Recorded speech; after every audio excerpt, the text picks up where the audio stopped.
নমস্কার, এসকেআর online YouTube চ্যানেলে তোমাদের প্রত্যেককে স্বাগত। রাজ্য সরকারের একটা গুরুত্বপূর্ণ নিয়োগ, যেটা দীর্ঘ কয়েক বছর পর নিয়োগ করা হচ্ছে, আর কয়েকদিন পরেই অনলাইন অ্যাপ্লাই পুরোপুরি স্টার্ট হতে যাচ্ছে। বিভিন্ন সংবাদ মাধ্যমে এবং শর্ট নোটিশের মাধ্যমে জানিয়ে দেওয়া হয়েছে গ্রুপ ডি ভ্যাকেন্সিস 2023 এবং 24-এর জন্য, যেখানে 12,000 পদে নিয়োগ করা হচ্ছে। এই রাজ্যের যে কোনো প্রান্ত থেকে ছেলে এবং মেয়ে তোমরা প্রত্যেকে এলিজিবল, প্রত্যেকে অ্যাপ্লাই করতে পারো। টোটাল শূন্য পদ 12,000 পদে নিয়োগ করা হচ্ছে। এই ভ্যাকেন্সিসটা কিন্তু আরও বেড়ে যেতে পারে। দীর্ঘ কয়েক বছর পর এই নিয়োগটি করানো হচ্ছে। 12,000 পদে এই নিয়োগটি করানো হচ্ছে। অত্যন্ত গুরুত্বপূর্ণ ভ্যাকেন্সিস। কবে থেকে আবেদন শুরু হবে, কারা কারা যোগ্য প্রার্থী হবে, কোন পরীক্ষার মাধ্যমে নিয়োগ করা হবে, এবং বিগত যে নিয়োগটি হয়েছে সেই নিয়োগের কাট অফ কত ছিল, কত ভ্যাকেন্সিস ছিল, অবশ্যই আমরা বিস্তারিত তথ্য A to Z তথ্য আমরা ভিডিওতে আলোচনা করব। অবশ্যই ভিডিওটি সম্পূর্ণ দেখো। আশা করি ভিডিওটি দেখলে গ্রুপ ডি সম্পর্কিত আর কোনো ভিডিও দেখার প্রয়োজন থাকবে না। এই গ্রুপ ডিতে যে বেতন থাকে, প্রথমেই শুরুতে 20,000 থেকে 22,000 টাকা পর্যন্ত বেতন থাকে। এই রাজ্যের বিভিন্ন জেলাতে প্রত্যেকটা জেলাতেই পরীক্ষা সেন্টার পাবে, বাংলা ভাষায় পরীক্ষা দিতে পারবে। কোন পরীক্ষা দিতে হবে, কত নম্বরের পরীক্ষা হবে, এবং কোন বিষয়গুলো তোমাদের ফলো আপ করতে হবে বা কী করে প্রিপারেশন নেবে, সমস্ত তথ্যই তোমাদের জানাবো। কেননা আর কয়েকটা দিন পরেই পুরোপুরি অনলাইন অ্যাপ্লাই স্টার্ট হচ্ছে। যারা দীর্ঘদিন থেকে ওয়েট করে আছো, অবশ্যই তোমরা ভিডিওটি সম্পূর্ণ দেখো। কবে থেকে অ্যাপ্লাই করতে পারবে অবশ্যই আমি সেটাও তোমাদের জানাচ্ছি ভিডিওর মাধ্যমে। তো খুবই গুরুত্বপূর্ণ ভিডিও প্রত্যেকেরই জন্য। এই পদে অ্যাপ্লাই করার জন্য শিক্ষাগত যোগ্যতা কী থাকতে হবে, প্রথমে দেখে নিচ্ছি। এই পদে অ্যাপ্লাই করার জন্য শিক্ষাগত যোগ্যতা তোমাদের কি থাকতে হচ্ছে। এই পদে অ্যাপ্লাই করার জন্য শিক্ষাগত যোগ্যতা মিনিমাম 8 পাস। মিনিমাম 8 পাস করলেই তোমরা প্রত্যেকে অ্যাপ্লাই করতে পারো। 8 টু মাধ্যমিক এবং হায়ার সেকেন্ডারি তোমরা প্রত্যেকে অ্যাপ্লাই করতে পারো। রাজ্য সরকারের একমাত্র চাকরি যেখানে শুধুমাত্র 8 পাস করলেই তোমরা এখানে অ্যাপ্লাই করতে পারো। 8 টু মাধ্যমিক হায়ার সেকেন্ডারি প্রত্যেকে তোমরা অ্যাপ্লাই করতে পারো। এখানে বিভিন্ন ডিপার্টমেন্টে বিভিন্ন শিক্ষাগত যোগ্যতা চাওয়া হয়, তবে মিনিমাম 8 পাস করলেই তোমরা প্রত্যেকেই, মেল এবং ফিমেল তোমরা প্রত্যেকে এলিজিবল, প্রত্যেকে অ্যাপ্লাই করতে পারো। কোনো পার্সেন্টেজের প্রয়োজন নেই, কোনো আইটি বা অন্য কোনো সার্টিফিকেটের প্রয়োজন নেই। শুধুমাত্র মিনিমাম নাম্বারে 8 মাধ্যমিক হায়ার সেকেন্ডারি পাস করলেই তোমরা প্রত্যেকেই এখানে অ্যাপ্লাই করতে পারছো। আবেদন করার জন্য বয়স কত থাকতে হবে, আবেদন করার জন্য প্রার্থীর বয়স কত থাকতে হচ্ছে, UR SC ST প্রত্যেকেরই আমরা এই মুহূর্তে দেখে নিচ্ছি। আবেদন করার জন্য বয়স থাকতে হচ্ছে, যারা জেনারেল প্রার্থী 18 থেকে 40-এর মধ্যে বয়স থাকতে হচ্ছে। যারা জেনারেল প্রার্থী 18 থেকে 40, যাদের একটু বয়স বেশি হয়ে গেছে তারাও কিন্তু এখানে অ্যাপ্লাই করার জন্য সুযোগ পাচ্ছে। 18 থেকে 40 বছর বয়সী প্রত্যেকে অ্যাপ্লাই করতে পারো যারা জেনারেল প্রার্থী। সেক্ষেত্রে তোমরা বুঝতেই পারছো অ্যাপ্লিকেশনের সংখ্যা কিন্তু অনেকটাই বেশি দাঁড়াবে। OBC হলে 18 থেকে 43, SC ST হলে 18 থেকে 45-এর মধ্যে যাদের বয়স, তারা কিন্তু প্রত্যেকে অ্যাপ্লাই করতে পারছে।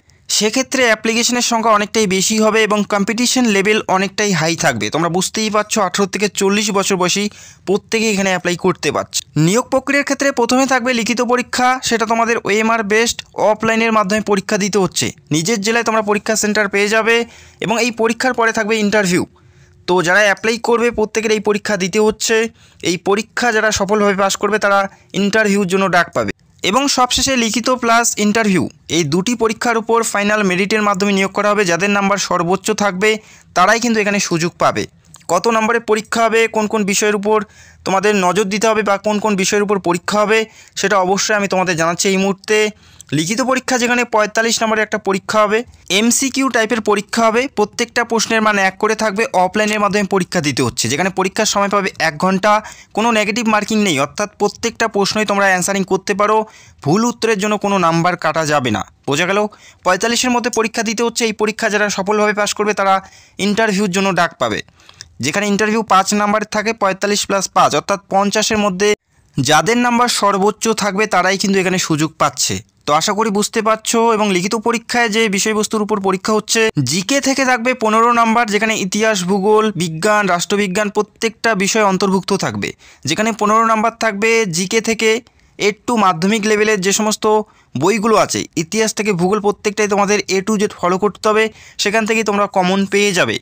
8 টু মাধ্যমিক লেভেলের ইতিহাস থেকে শুরু করে ভূগোল প্রত্যেকটা বই অধ্যায়ভিত্তিকভাবে তোমাদের ফলো করতে হবে। জিকে থেকে 15 নাম্বার থাকছে। তারপরে অঙ্ক থেকে থাকবে 15 নাম্বার। অনুপাত, সমানুপাত, লসাগু, গসাগু, ঘড়ি সম্পর্কিত অঙ্ক, লাভ, ক্ষতি, সরল সুদ, এই সমস্ত টপিক থেকে তোমাদের অঙ্ক থাকবে 8 টু মাধ্যমিক লেভেলের। এবং কারেন্ট অ্যাফেয়ার্স থেকে থাকবে 15 নাম্বার। সাম্প্রতিক যে সমস্ত ঘটনাগুলো ঘটেছে প্রত্যেকটাই তোমাদের ফলো করতে হচ্ছে। সেটা খেলাধুলা থেকে শুরু করে রাজনীতি, চলচ্চিত্র প্রত্যেকটা বিষয় তোমাদের A to Z তোমাদের ফলো করতে হচ্ছে। এই পরীক্ষায় যারা সফলভাবে পাশ করবে তারা 5 নম্বরের ইন্টারভিউর জন্য ডাক পাবে। 45+5 অর্থাৎ 50 নম্বরের ফাইনাল মেরিটের মাধ্যমে নিয়োগ করা হচ্ছে। যেহেতু এখানে কম্পিটিশন লেভেল অনেকটাই হাই, সেক্ষেত্রে তোমাদের যথেষ্ট পরিশ্রম করতে হবে, প্রিপারেশন নিতে হবে।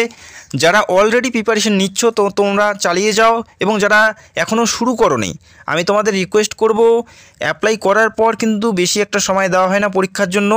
তো এখন থেকে প্রিপারেশন নাও, খুব শীঘ্রই আশা করা যাচ্ছে জানুয়ারি মাসের মধ্যেই পুরোপুরি অনলাইন অ্যাপ্লাই স্টার্ট হয়ে যাবে। দীর্ঘ কয়েক বছর পর এই নিয়োগটি করানো হচ্ছে, আশা করি প্রত্যেকের হাতে সুযোগ আছে। তো এখন থেকে প্রিপারেশন স্টার্ট করে দাও, এবং কোন বইগুলো ফলো করবে খুব শীঘ্রই আমি ভিডিও করে আমি তোমাদের জানাবো, এবং পুরোপুরি সিলেবাস নিয়ে আলোচনা করব। এবং বিগত যে নিয়োগটি হয়েছে 2017তে, সেই নিয়োগের কাট অফ কত ছিল, কত ভ্যাকেন্সি ছিল, এই মুহূর্তে আমরা আলোচনা করছি। 2017তে শেষবার এই নিয়োগের পরীক্ষা হয়েছিল, যেখানে টোটাল ভ্যাকেন্সি ছিল 6000। টোটাল ভ্যাকেন্সি ছিল 6000। পরীক্ষা হয়েছিল 20 মে 2017তে পরীক্ষা হয়েছিল। আজ থেকে 6-7 বছর আগে এই পরীক্ষাটি হয়েছিল। তো বুঝতেই পারছো এই বছরও কিন্তু কম্পিটিশন লেভেল অনেকটাই হাই থাকবে। 6000 ভ্যাকেন্সি ছিল। 20 মে 2017তে পরীক্ষা হয়েছিল, যেখানে টোটাল অ্যাপ্লিকেশনের সংখ্যা ছিল 24,87,000। পরীক্ষায় বসেছিল 18 লক্ষ, এবং ইন্টারভিউ ডাক পেয়েছে 19,500 জন ইন্টারভিউ ডাক পেয়েছে, এবং সবশেষে 6000 জন কিন্তু এখানে জয়নিং পেয়েছে। তো এই বছরের ক্ষেত্রেও আমি তোমাদের জানাবো, এই বছরেও অ্যাপ্লিকেশনের সংখ্যা অনেকটাই বেশি হবে। দীর্ঘ কয়েক বছর পর এই নিয়োগটি করানো হচ্ছে। বহু প্রার্থী এই পদের জন্য ওয়েট করে আছে, বা অনেকেই প্রিপারেশন নিচ্ছে। তো বুঝতেই পারছো দীর্ঘ কয়েক বছর পর যেহেতু এটা নিয়োগ করানো হচ্ছে, সেক্ষেত্রে এই বছরও কিন্তু একটা বড় সংখ্যায় অ্যাপ্লিকেন্ট সংখ্যা কিন্তু দাঁড়াবে। 2017তে কাট অফ কত ছিল SC ST OBC UR এর, সেটা এই মুহূর্তে আমরা স্টেপ বাই স্টেপ দেখে নিচ্ছি। যেখানে টোটাল ভ্যাকেন্সিজ আবারও জানাচ্ছি 6000 টোটাল শূন্য পদে নিয়োগ করা হয়েছিল 2017তে। ক্যাটাগরি ওয়াইজ কাট অফগুলো আমরা এই মুহূর্তে দেখে নিচ্ছি। ইউআরদের ক্ষেত্রে কাট অফ গেছে 46.5 ছিল কাট অফ, যেখানে টোটাল ভ্যাকেন্সি ছিল 2742 জন।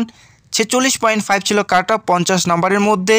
এবং ইউআরের যে সমস্ত রিজার্ভেশনগুলো আছে, যেমন PWD, তাদের ক্ষেত্রে কাট অফগুলো তোমরা দেখতে পাচ্ছ। ঠিক একইভাবে এসসিদের ভ্যাকেন্সি ছিল 1165 টোটাল ভ্যাকেন্সিস, তাদের কাট অফ ছিল 46.5। 46.5 ছিল এসসিদের কাট অফ, যেখানে 1165টি টোটাল শূন্যপদ ছিল। এসটিদের ক্ষেত্রে 336টি টোটাল শূন্যপদ, তাদের কাট অফ ছিল 25.5। ওবিসি এর ক্ষেত্রে 47 ছিল কাট অফ। ওবিসি বির ক্ষেত্রে 380টি ভ্যাকেন্সি ছিল, যেখানে 46.5 ছিল কাট অফ। তো বুঝতেই পারছো যেখানে টোটাল শূন্যপদ ছিল 6000, এবং ক্যাটাগরি ওয়াইজ তোমরা ভ্যাকেন্সিসগুলো দেখতে পাচ্ছ, এবং কাট অফ কিন্তু প্রায় অনেকটাই বেশি, 50-এর মধ্যে কাট অফ তোমরা দেখতে পেলে। আজ থেকে 6-7 বছর আগের যে কাট অফ তোমরা দেখতে পেলে, তখনও কিন্তু কম্পিটিশন অনেকটাই হাই ছিল। তো 6-7 বছর পর কম্পিটিশন কিন্তু কমবে না, আরও বাড়বে, বুঝতেই পারছো। তো যারা প্রিপারেশন নিচ্ছ কন্টিনিউ চালিয়ে যাও, আর কিছুদিনের মধ্যে পুরোপুরি অনলাইন অ্যাপ্লাই স্টার্ট হয়ে যাবে, যেখানে 12,000+ ভ্যাকেন্সিস থাকছে, যেখানে 8 টু মাধ্যমিক প্রত্যেকে তোমরা অ্যাপ্লাই করতে পারো। নিজের রাজ্যে তোমরা পরীক্ষা সেন্টার পাচ্ছ, বাংলা ভাষায় পরীক্ষা দিতে পারছো, এবং খুব শীঘ্রই পরীক্ষার সিলেবাস এবং কোন বইগুলো পড়বে ভিডিও করে আমি তোমাদের জানাবো। যদি তোমাদের কোনো প্রশ্ন থাকে সেটা অবশ্যই কমেন্ট করতে পারো। যারা চ্যানেলে নতুন দর্শক, চাইলে অবশ্যই চ্যানেলটাকে সাবস্ক্রাইব করে রাখতে পারো। তো ভিডিওটি দেখার জন্য অসংখ্য ধন্যবাদ। Thank you so much.